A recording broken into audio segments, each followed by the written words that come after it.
the CEO of OpenTheBooks.com and a great patriot, Adam Andrzejewski. Adam, welcome to Mark My Words. How are you? Great to be on the program, Mark. I'm doing well.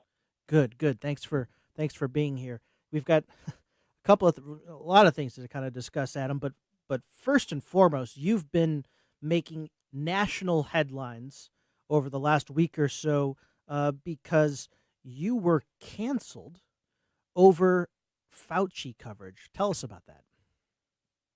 Well, Dr. Fauci is the number one most highly compensated federal employee. And Mark, you know he's the most visible. So it's incumbent upon all of us to give him oversight. Since January of last year, my organization at OpenTheBooks.com, we filed Freedom of Information Act requests to try to figure out why Dr. Anthony Fauci was the most highly compensated federal employee. I mean, he's the director of a subagency of Health and Human Services. And so when we found out the answers, we published that at Forbes. And here's what happened. The National Institutes of Health loaded an artillery shell in their big gun and they fired it at the C-suite at Forbes. Forbes quickly folded and my column was canceled. Unbelievable. The mainstream media, they're all trying to protect King Fauci and his wife. I mean, combined government income, what is that? So we did really robust oversight. Everyone will remember the Senate hearing when the Honorable U.S. Senator Roger Marshall from Kansas, with Fauci under oath in the well of the Senate during the hearing, asked him about his pay, asked him about his financials, and it was a code red moment for Anthony Fauci. He said that his financials were publicly available, and they weren't. And then on the hot mic, it caught him calling the senator a moron. That's right. Well, the senator followed up with a demand letter citing my column at Forbes.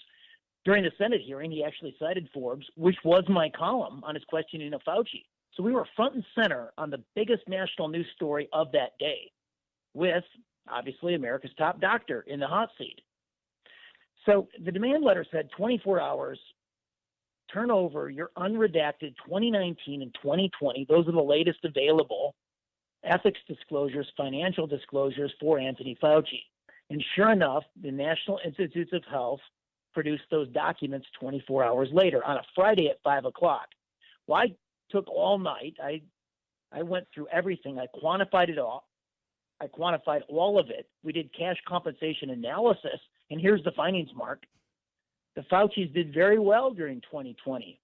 In fact, their household net worth rivals $11 million. Ooh. They made over $1.7 million on their federal salaries, their royalties, and their investment gains. And many people know, because of our reporting at Forbes, that Fauci out-earned the president. He made in 2021 $456,000. Many people don't know that his wife, Christine Grady, out-earned the vice president of the United States.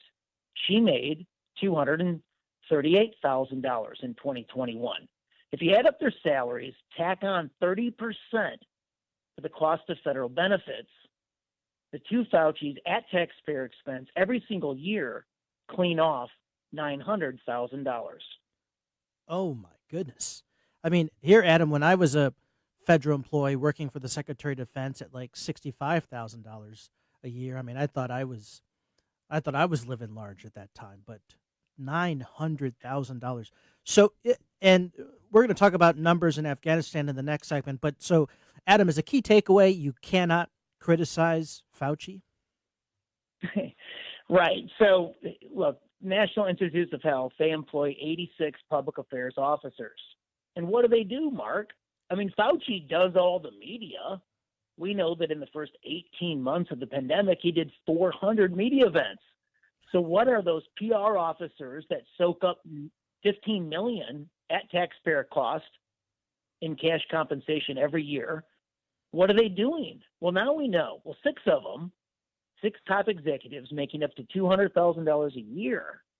I mean, that rivals the salary of the Secretary of Health and Human Services, a cabinet level position. And these are PR execs.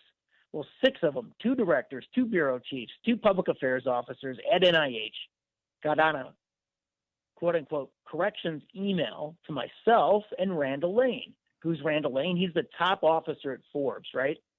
So this was not about corrections. This was about pressure. I changed one word in the piece and did some context edits. It was a difference without a distinction.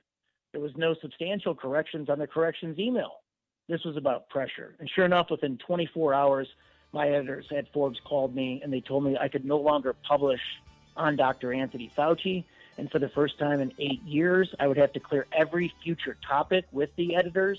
Then they went silent and canceled my column 10 days later. Unbelievable. We're going to continue our conversation with the CEO of OpenTheBooks.com, Adam Andrzejewski. You don't want to miss our conversation about numbers and Afghanistan coming up next. You're listening to Mark My Words. We'll be right back.